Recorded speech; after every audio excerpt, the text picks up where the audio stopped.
Bismillahirrahmanirrahim. Alhamdulillah. Wassalatu wassalamu ala asyrafil mursalin sayyidina wa maulana Muhammadin wa ala alihi wa sahbihi ajma'in amma ba'du. Alhamdulillah masih bisa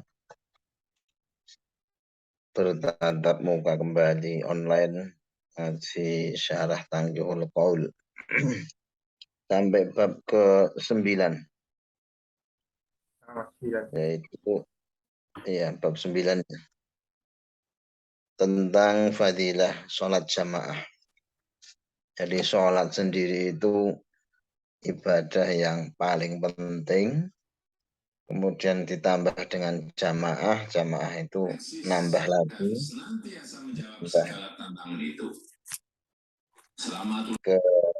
Keutamaan daripada ibadah sholat itu sendiri. Jadi banyak riwayat yang menggambarkan betapa pentingnya sholat. Karena ada yang mengatakan sebagai pembeda antara seorang yang mukmin dan kekufuran itu adalah sholat. Bahkan perintah sholat ini Rasulullah SAW terima ketika beliau Mi'raj. Kalau yang lain itu diterima di bumi perintah wahyunya, tapi kalau sholat itu diterima di langit ketika beliau Mi'raj. Saking besarnya, saking pentingnya, saking urgennya ibadah sholat ini. Jadi kita memiliki kewajiban sholat satu hari 5 waktu sholat. Dari mulai subuh, zuhur, asar, maghrib, dan isya. Jangan sampai lupa. Bismillahirrahmanirrahim. Hadis pertama dari Abu Hurairah radhiyallahu an. Beliau mengatakan qala ausani habibi Rasulullah SAW. Saya diberikan wasiat. Saya diberikan wejangan oleh kekasih saya yaitu Rasulullah Muhammad SAW. Ini siapa yang bahagia, yang enggak bahagia ketika menjadi kekasihnya orang yang sangat dikasihi oleh pencipta alam semesta. Jadi kekasih saya memberikan wejangan kepada saya, kata Abu Hurairah. Qala Rasulullah SAW faqala li ya Aba Hurairah, wahai Abu Hurairah, sholli sholata ma'al jamaah. Hendaklah engkau sholat beserta jamaah. Artinya sholat secara berjamaah. Walaupun tajalisan. Walaupun kamu dalam keadaan duduk. Jadi saking pentingnya, saking besarnya pahala jamaah, walaupun kita nggak bisa berdiri, walaupun bisanya kita duduk, ya kita diminta untuk tetap berjamaah.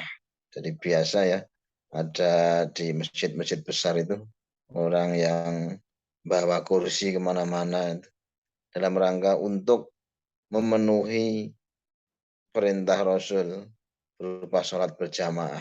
Seperti yang disampaikan kepada sahabat Abu Hurairah tadi.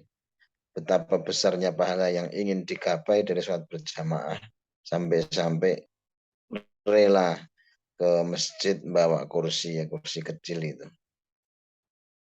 Fa inna Allah ta'ala yu'tika bi kulli salatin ma'al jamaah sawaba khamsin wa ishrina salatan fi ghairil jamaah.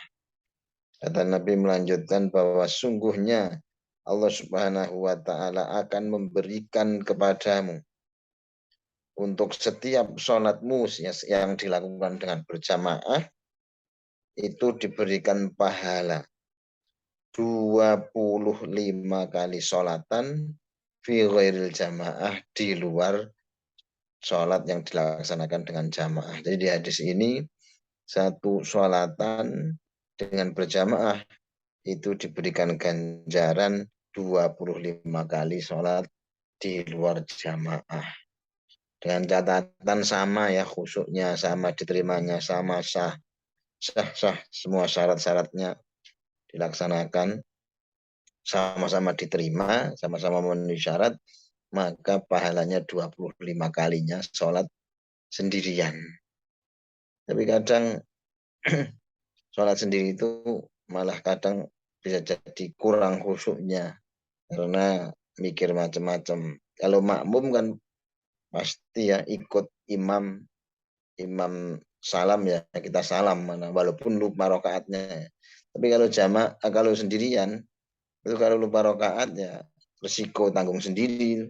Jadi nambah sendiri atau sujud sahwi nanti. Kali kalau jamaah ya sudah ikut imam saja. Untungnya jamaah itu. Kemudian jamaah itu kan sholat yang kulaan.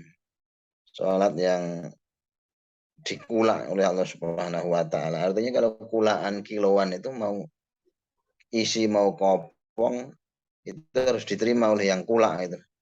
Kita beli dalam jumlah yang besar otomatis campur-campur gitu.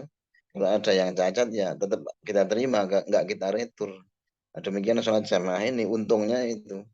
Kalau ada sekian yang khusyuk ya kita dianggap sebagaimana yang khusyuk tadi diterima semua sholatnya. Nah, hebatnya jamaah seperti itu. Kata Riyadhus Shalihin demikian disebutkan dalam kitab Riyadhus Shalihin. Qala Nabi sallallahu alaihi wasallam fadlu salatil jama'ati ala salatir rajuli wahdah khamsun wa ishruna darajatan.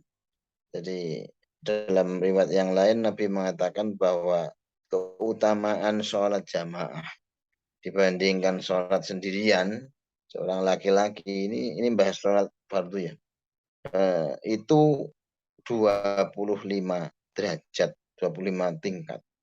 Jadi banyak hadis itu yang mengabarkan sholat jamaah itu 25 tingkat 25 derajat dibandingkan sholat sendiri. Wa fadlu sholati tatawwu'i fil bait ala fi'liha fil masjid ka fadli sholatil jamaah ala sholatil mufrad. Nah, beda perlakuannya, beda keistimewaannya ketika itu sholat sunnah. Nah, kalau sholat sunnah di rumah itu justru malah lebih utama. Jadi dikatakan bahwa sholat tatawwu fil bait ala fi'liha fil masjid kafadli sholatil jamaah ala sholatil mufradi. Jadi keutamaan sholat tatawwu di rumah ya, ala fi'liha fil masjid atas orang yang mengerjakan sholat sunnah di masjid itu sebagaimana sholat jamaah atas orang yang sholat munfarid. Jadi kalau sholat sunnah itu diutamakan di rumah. Maka ada dalam sebuah riwayat dikatakan nawiru buyutakum bisolat ya. Bahwa kita diminta oleh Rasulullah SAW untuk menerangi rumah kita, mencahayai rumah kita dengan sholat. Yaitu maksudnya sholat sunnah. Kalau sholat wajib maka tetap diutamakan, dianjurkan di masjid dengan berjamaah. Karena banyak fadilah dari jamaah. Dengan jamaah kita bisa kenal tetangga, dengan jamaah kita bisa kumpul-kumpul silaturahim minimal itu. Selebihnya ya pahalanya lebih besar. Setiap langkahnya itu menghapuskan dosa, meninggikan derajat dan sebagainya. Ketempat sunnah justru malah lebih baik dilakukan di rumah. Kecuali sholat sunnah yang disunnahkan untuk berjamaah seperti sholat taraweh misalkan, sholat istisqa atau sholat yang lain. Wa qala sallallahu alaihi wasallam sholatul jamaah tafdulu sholatal fati bisa wa ishrina darajah. Nah, sekarang riwayat ini membahas tentang keutamaan sholat berjamaah dibandingkan sholat sendirian. Itu keutamaannya adalah 27 derajat. Kalau tadi dua riwayat itu 25 derajat. Nah, ini 27. Sebenarnya hitungannya itu nggak penting ya, nggak perlu mau 27, 28. Malah kadang ribet ya kayak anak-anak itu ribet urusan angka. Artinya menggambarkan bahwa sholat jamaah itu jauh lebih utama, jauh lebih besar pahalanya dibandingkan dengan sholat sendirian. Wa qala sallallahu alaihi wasallam afdalus salawati indallahi ta'ala sholatus subhi yaumal jum'ah fi jamaah. Ini yang lebih dahsyat lagi. Sudah terpilih di antara yang terpilih. Rasulullah SAW sampaikan seutama-utamanya sholat. Ya, menurut Allah Subhanahu wa Ta'ala, yaitu sholat subuh di hari Jumat yang dilaksanakan dengan berjamaah. Sudah subuhnya itu khusus mendapat pahala spesial, kemudian dilaksanakan di hari yang spesial yaitu hari Jumat. Jumat itu spesial ya. Kemudian dilaksanakan lagi dengan tata cara berjamaah. Ini 3 lapis spesialnya. Demikian diriwayatkan oleh Abu Nu'aim atau Broni dari jalur Abdullah bin Umar. Jadi di situ disampaikan dalam syarah itu bahwa urutan keutamaan sholat pahala itu. Yang pertama adalah subuhnya Jumat. Kemudian setelah subuhnya Jumat, kemudian ya sholat subuh. Kemudian selain sholat subuh ya Isya. Kemudian setelah Isya Asar. Kemudian setelah Asar Zuhur. Terus terakhir adalah Maghrib. Dan umumnya kenapa Maghrib itu ditaruh di belakang? Karena memang ringan melaksanakan sholat Maghrib dengan jamaah itu. Di perumahan misalkan. Itu sudah pada pulang semua. Sudah siap-siap itu kan Maghrib itu.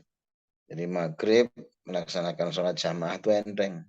Pulang, makan, nonton TV, atau nonton sinetron, atau berita mungkin RDP dengan Kapolri dan Komisi 3 mungkin. Itu sudah malas mau berangkat lagi Isya. Nah Isya itu lebih berat. Isya itu lebih berat. Makanya subuh, kemudian tingkatan pahala yang besar itu di Isya-nya. Waqala sallallahu alaihi wasallam. Nabi Muhammad SAW bersabda, man sholat sholat subhi fil jamaah. Thumma jalasa yadhkurullaha ta'ala hatta tatlu asyamsu kana lahu sitrun minan nari wa bara'a minan nar. Jadi Rasulullah SAW menyampaikan bahwa siapa saja yang sholat subuh dengan berjamaah, ini nggak harus hari Jumat ini, setiap hari ini, hari apapun bisa ini, siapa saja yang sholat subuh dilaksanakan dengan berjamaah, ya. Kemudian setelah dia melaksanakan sholat jamaah itu, tsumma jalasa, dia duduk, artinya sholat wiridan itu selesai ya. Setelah wiridan itu selesai, yadhkurullaha ta'ala, kemudian dia berzikir kepada Allah Ta'ala. Ya, zikir pagi mungkin ya, atau baca Quran, atau istighfar, atau apa yang dia bisa misalkan. Kemudian zikirnya dia itu panjang sampai matahari itu terbit. Ya, waktu-waktu awalnya duha. Waktu-waktu awal duha itu. Sudah, cuman sampai itu aja, zikir saja. Itu Rasulullah SAW sampaikan dia akan diberikan tutup sitrun, tutup ya, satrun, tutup minan nari dari neraka.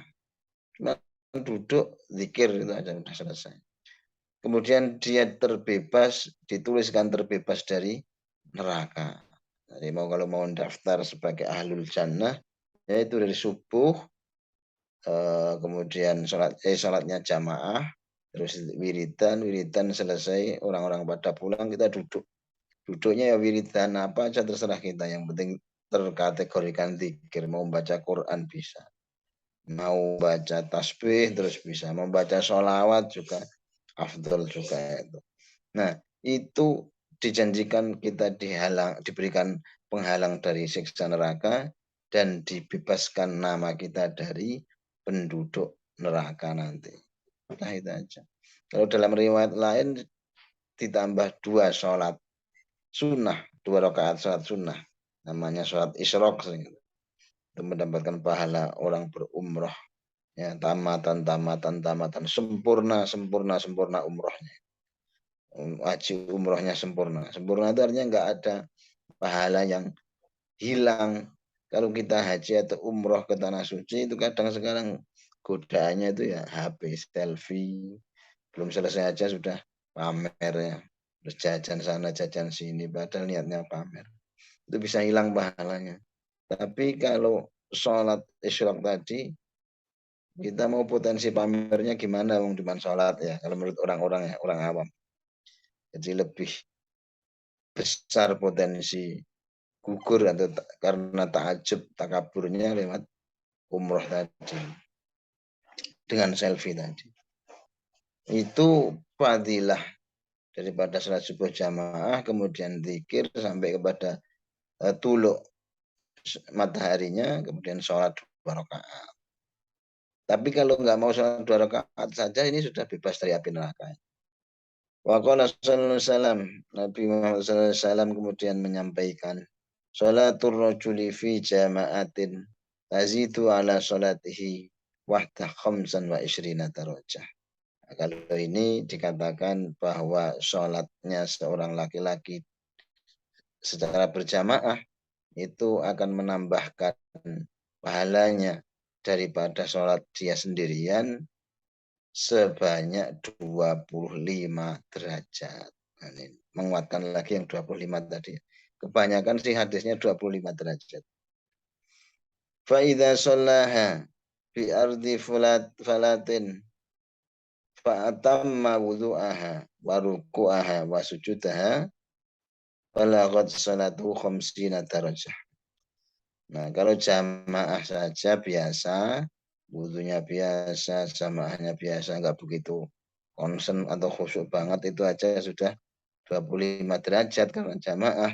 Nah, sekarang kalau sempurna betul, ditambah lagi. Kalau sempurna betul salatnya, wudhunya sempurna betul, isbahul wudhu. Kemudian selama dia dalam sholat itu benar-benar bisa khusyuk sempurna. Ya. Sujudnya baik, rukuknya baik, tumakninahnya baik. Kata Nabi, balaghat salatu khamsina darajah. Maka sholatnya yang tadinya cuma dapat 25 derajat itu dilipat gandakan, melejit sampai 50 derajat. Jadi 25, tapi kalau sempurna jamaahnya, khusyuknya sempurna, maka dilipatkan lagi jadi 50 derajat. Demikian diriwayatkan oleh Abu Ya'la, Al-Hakim, Ibnu Hibban dari sahabat Abu Sa'id Al-Khudri. Ini garis bawah ya, bi isnadin sahihin, yang dengan hadis ini sanatnya yang sahih, kuat, bisa diamalkan betul ini. Jadi 50 ya. Kalau kita tahunya kan 25, 27, ini sekarang tahu 50 derajat. Wa qala sallallahu alaihi wasallam, man adrakal jama'ata arba'ina yauman. Kata Nabi, barang siapa yang bisa menjaga sholat jamaahnya selama 40 hari. Kata Allahu bara'atan minan nari, bara'atan minan nifaq. Allah akan mencatatnya. Dia terbebas dari api neraka, siksa neraka, dan juga terbebas dari sifat munafik. Apalagi jamaahnya jamaah subuh ya. Karena jamaah subuh itu masih seger udaranya. Kenapa? Karena orang-orang munafik masih pada tidur. Makanya jadi seger hawanya. Bisa dijaga selama 40 hari, insya Allah akan dibebaskan dari neraka dan dibebaskan dari sifat munafik. Karena munafik itu termasuk nanti yang akan menghuni neraka paling dasar. Qala Ibnu Hajar fi Fathil Jawad, demikian disebutkan Ibnu Hajar di Fathul Jawad. Wa tusannu al-hafadhah ala idraki tahrumil imami. Jadi disunahkan juga jamaahnya itu dari awal, yaitu mendapatkan takbiratul ihramnya imam. Pahalanya tambah besar lagi. Wa qala sallallahu alaihi wasallam, man sholal bardhain, barang siapa sholat 2 Bardun itu sejuk ya, dingin. Jadi siapa saja yang melaksanakan 2 sholat dingin. 2 sholat dingin itu apa sih?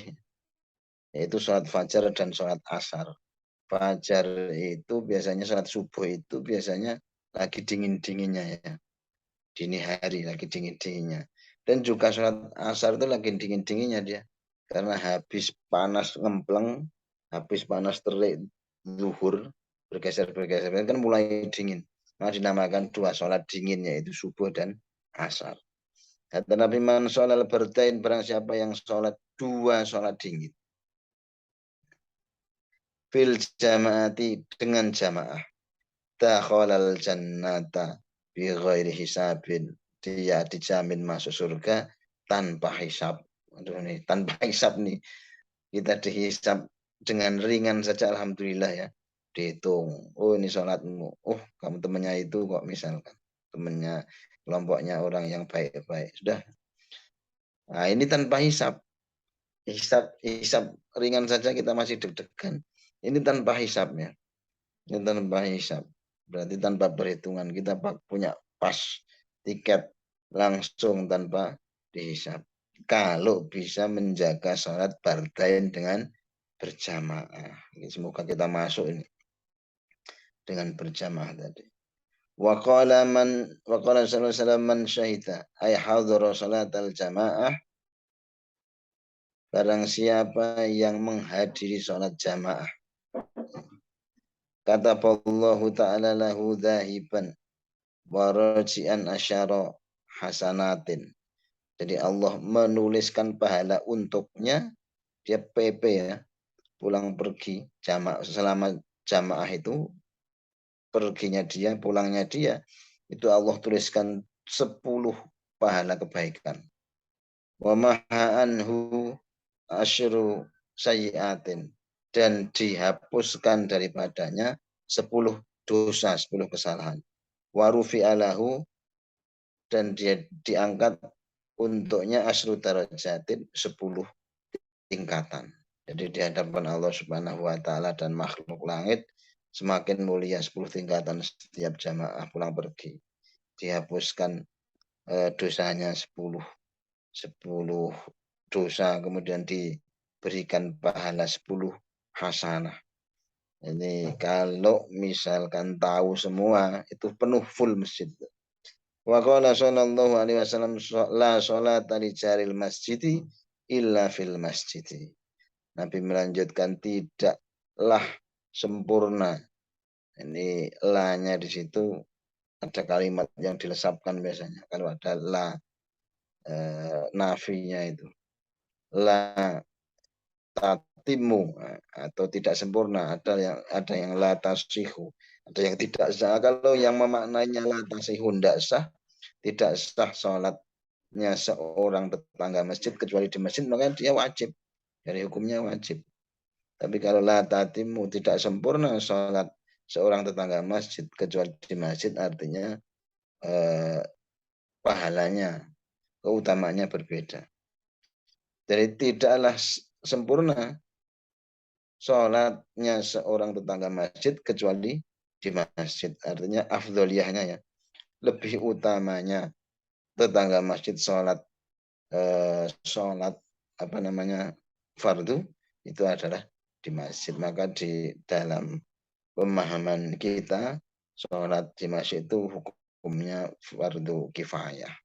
Mana kalau sudah dikerjakan gugur, atau yang paling rendah adalah sunnah muakkadah. Wa qala sallallahu alaihi wasallam, Nabi Muhammad bersabda, sholatul jamaah rahmatun. Kata Nabi, sholat jamaah itu adalah rahmat. Rahmat yang dikucurkan kepada kita. Wa ya khairu minat dunya wa ma fiha. Bisa sholat berjamaah itu harganya, nilainya lebih baik daripada dunia dan isinya. Ya kan sekarang seperti kasus yang lagi rame ini. Itu yang tersangkanya Pak FS itu mau sholat jamaah sulit. Jadi ternyata sholat jamaah saja lebih baik dari dunia, lebih baik dari pangkatnya seorang jenderal bintang 2, lebih baik dari pangkatnya seorang kadif propam misalnya, itu lebih nikmat bagi orang yang tahu ya, lebih nikmat, lebih bahagia bisa sholat jamaah. Nah, kata Nabi, khairum minat dunia wa ma fiha, lebih baik daripada dunia dan apa-apa yang ada di dunia ini. Wal jama'atu rahmatun. Beliau menandaskan lagi jamaah itu adalah rahmat. Ya, rahmat bagi kaum muslimin yang bisa mencapai kepada rahmatnya Allah Subhanahu wa taala. Di jamaah itu rahmat bagi kaum muslimin yang menjadi sebab turunnya rahmat dari Allah Subhanahu wa taala. Wal firqatu adzabun, kata Nabi. Sedangkan firqah-firqah perpecahan itu adalah siksa, azab. Maksudnya apa? Maksudnya berpisah dari keumuman jamaah kaum muslimin, eksklusif sendiri gitu. Itu menjadi azab, siksaan, menjadi sebab siksanya Allah kepada orang yang memisahkan diri tadi. Ya, begitu besar pahala jamaah, semoga kita bisa istiqomah untuk bisa melaksanakan sholat jamaah. Kita cukupkan, barangkali ada pertanyaan.